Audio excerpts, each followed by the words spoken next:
To store or not to store? Oh. That is the question. I'll bet you don't have many people who paraphrase Shakespeare. In agriculture? No. Yeah. I'm Sherry Cook.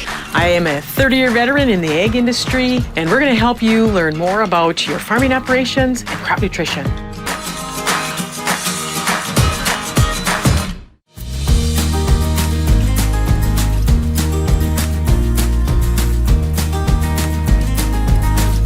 Today we're here at the Commodity Classic in Houston, Texas, and we're visiting today with Mr. Edward Usset. Welcome. Thank you, Sherry. So, Edward, can you tell me a little about yourself? I am a grain market economist with the University of Minnesota. I teach a couple of courses on commodity markets and futures markets. I'm a columnist for Farm Futures and for Corn and Soybean Digest. And I have a book out titled Grain Marketing is Simple, It's Just Not Easy. In your title is keeping it simple, and that's one of my mottos in my life and in my career. And so explain why you decided to go that route. The decision to price grain, to sell grain, will never be easy. It's always difficult. You're going to agonize, you're going to lose a little sleep, but there's a distinction. Simple is not easy. They're two different terms. When I say keep it simple, I mean keep it uncomplicated. I think a lot of producers treat marketing as I'm trying to find the high price. Right. You know, tell me where the corn market's going and when it'll get there, and I can't do that. Right. But in talking to producers, I came to understand that they were making a lot of what I thought were fundamental mistakes.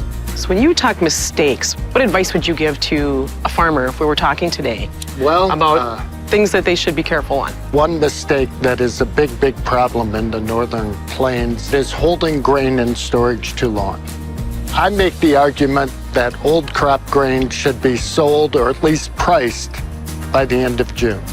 And the idea is if you look at seasonal patterns in grain prices, they're lowest at harvest. This is on the average year. Highest in the spring, early summer. And then we return to those harvest lows. And the person who holds grain too long, they're riding the wrong side of this curve. And even though they'll say, yeah, but I remember the year it worked, 2012, a drought year, the market kept going up. And I'll say for every year like that, there's 5 years working against you. So can they still make a save? For this year, here it is, it's March 1st. Right. We're early in the game. Our highest prices so far this year have been in early January, first 2 days of January, and we've been sliding lower. A lot of bearish news out there. January highs are not very common. Right.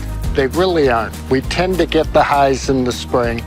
I can't guarantee you that we will revisit the 50 cents we've lost since early January in corn, but I think the odds look like it could happen. So right now, I'm like, it's March 1.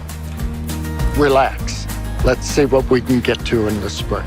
Ed, we all know how unpredictable farming can be, and you have a plethora of knowledge on what we can do and how we can help farmers. And so as we move forward, as we come into spring and out of spring, and as we move through 24, any suggestions, any recommendations for farmers out there to guide them along through this year? The future is very difficult to predict. I know there's a lot of old crop grain in the bin.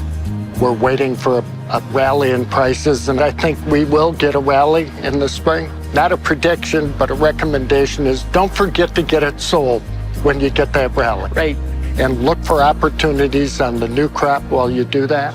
Don't try to get the high price. I mean, we can't help it, Sherry. We want the highest price. For sure. Reset. Think about getting a good average price. So you give tips in your book on how they can do that? Are there steps they should follow? Boy, there is no one answer in marketing. It's the eliminating mistakes, strip it down, make it more simple, get a plan, stick to the plan. I've got a chapter on how to write a pre-harvest marketing plan, planning ahead, knowing your production costs. I have another chapter on writing a post-harvest marketing plan. To paraphrase Shakespeare, I'll bet you don't have many people who paraphrase Shakespeare. In agriculture? No. Yeah.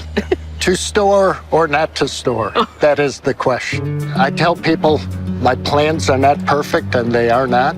They are written with the idea of getting a good average price. There's no illusion about getting the high. And if you have a plan and the world changes, and we live in a hell of a world, things change, I can go back to my plan and ask myself, how does that change my approach? Input prices coming into 24, your thoughts? Fertilizer prices over the last 5 years, I mean, I get nauseous looking at the charts. They're up and down so fast. If fertilizer prices are really high, as they were a year ago, are you pricing the corn that justifies them? You've got to try and marry the decision. Don't separate those decisions. Look at them together. And oftentimes I've heard from growers is fertilizer follows corn. Would you agree? I think that is true to a certain degree, absolutely. I think there's a sense that certainly when corn prices are higher, the cost of fertilizer comes across as much more reasonable. Right. My end of the business is always thinking about the price, getting a better price, a good average price. The other half of the revenue equation is yield. Right. And big production. So you've got to pay attention to that too. If you're expecting 200 bushel corn, find a way to make it 225. If you're expecting 50 bushel soybeans, could we make it 60? I'm not an expert in that area, but we got to pay attention to it. Absolutely. Price times quantity gives you revenue.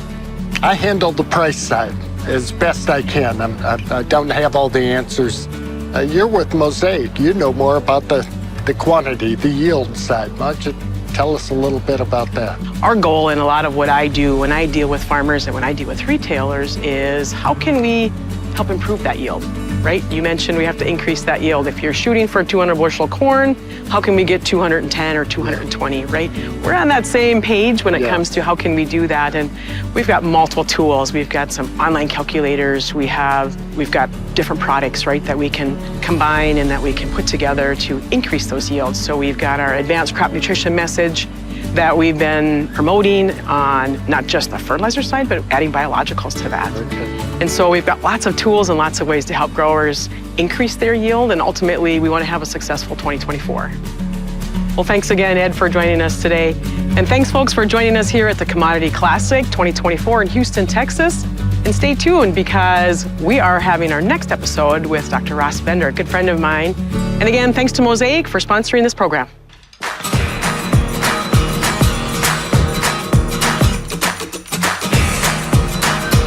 For more information on crop nutrition, go to cropnutrition.com.